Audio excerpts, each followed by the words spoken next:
Assalamualaikum warahmatullahi wabarakatuh. Saya Ajis Wahyu Prastibowo beserta kedua teman saya. Saya Rifki Fafiansa. Saya Nabila Di Pramana. Di sini kami akan menyampaikan materi tentang unit organisasi dan metode. Materi pertama akan saya sendiri menyampaikannya. Definisi organisasi. Organisasi berfungsi sebagai prasarana atau alat untuk mencapai tujuan. Istilah organisasi ini dapat diartikan sebagai wadah dan proses. Wadah yaitu sekelompok manusia untuk saling bekerja sama, sedangkan proses pengelompokan manusia dalam kerjasama yang efisien. Definisi organisasi menurut Bonnet dan Katz dapat diartikan sebagai suatu proses tersusun yang orang-orangnya berinteraksi untuk mencapai tujuan. Organisasi dan metode merupakan rangkaian proses kegiatan yang harus dilakukan untuk meningkatkan kegunaan segala sumber dan faktor-faktor yang menentukan bagi berhasilnya proses manajemen, yaitu mencapai tujuan apa yang telah ditetapkan. Dari pengertian yang saya sebutkan tadi, organisasi dan metode mengandung maksud yang pertama, kunci dan syarat pelaksanaan kerja yang setepat-tepatnya. Yang kedua, mutlak dalam kegiatan manajemen dan memanfaatkan segala sumber dan waktu, serta berguna untuk peningkatan efisiensi kerja untuk mencapai tujuan. Definisi manajemen menurut Stoner. Manajemen adalah bekerja dengan orang-orang untuk menentukan, menginterpretasikan dan mencapai tujuan-tujuan organisasi dengan melaksanakan fungsi-fungsi organisasi seperti planning, organizing, staffing, leading, dan controlling. Manajer adalah pejabat yang bertanggung jawab atas terselenggaranya aktivitas-aktivitas manajemen agar tujuan dari unit yang dipimpin tercapai dengan menggunakan bantuan dan kerjasama orang lain.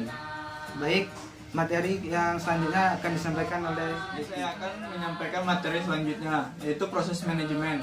Proses manajemen ini terdiri dari 3, yaitu input, proses manajemen, dan output. Input terdiri dari manusia, modal, money, methods, material yang melalui planning, organizing, leading, controlling. Jadi hasil optimal dari berbagai kepentingan.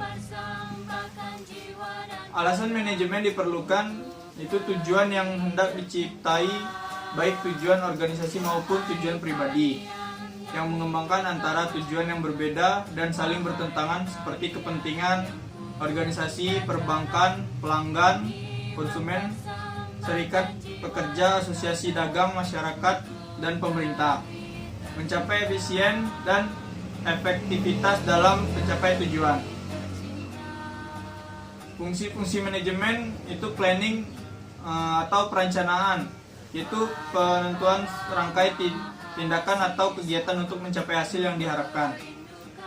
Yang kedua, organizing atau organisasi, yaitu pengelompokan kegiatan untuk mencapai tujuan, termasuk dalam hal penetapan susunan organisasi, tugas dan fungsinya.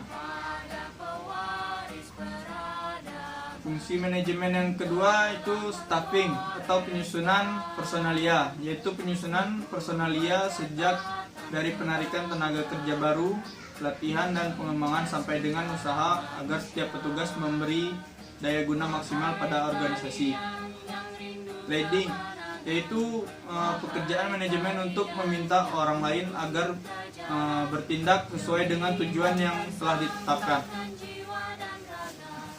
Terakhir, controlling atau pengawasan, yaitu penemuan dan penerapan cara dan peralatan untuk menjamin bahwa rencana telah dilaksanakan sesuai dengan tujuan.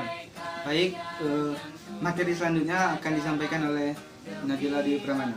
Baiklah, saya akan menyampaikan materi selanjutnya, yaitu tingkatan manajemen dan manajer. Tingkatan manajemen dan manajer itu terdapat 3, yaitu top manager, middle manager, manager lini. Dan jumlah pokoknya yang diambil menjadi yaitu sumber daya manajemen, manusia atau tenaga kerja, man atau power, uang atau biaya, money, bahan-bahan atau material, mesin dan peralatan, informasi dan informasi. Hubungan timbal balik antara manajemen dan organisasi dan tata kerja atau metode menjadi organisasi, manajemen, tata kerja dan menjadi satu tujuan. Eratnya hubungan timbal balik antara manajemen dan organisasi tata kerja dapat dilihat dari gambar, di mana untuk mencapai tujuan ketiganya tidak dapat dipisahkan. O atau M sebagai alat analisis atau survei. Selain berfungsi sebagai kegiatan analisis, juga merupakan kegiatan survei.